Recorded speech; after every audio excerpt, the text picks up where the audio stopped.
निपाणी विधानसभा मतदारसंघाचे माजी आमदार श्री काकासाहेब पाटील यांनी निपाणी मतदारसंघातील विविध समस्यांच्या सोडवणुकीसाठी कर्नाटक राज्याचे पंचायत राज्य मंत्री श्री प्रियांक खरगे यांची घेतली भेट।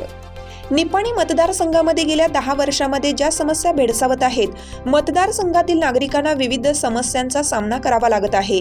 तसेच निपाणी मतदारसंघातील मूलभूत सुविधांचा निपटारा व्हावा म्हणून आणि निपाणी मतदारसंघ विकासाभिमुख व्हावा म्हणून निपाणी मतदारसंघाचे माजी आमदार श्री काकासाहेब पाटील यांनी कर्नाटक राज्याचे पंचायत राज्य मंत्री श्री प्रियांक खरगे यांची भेट घेऊन सविस्तर चर्चा केली।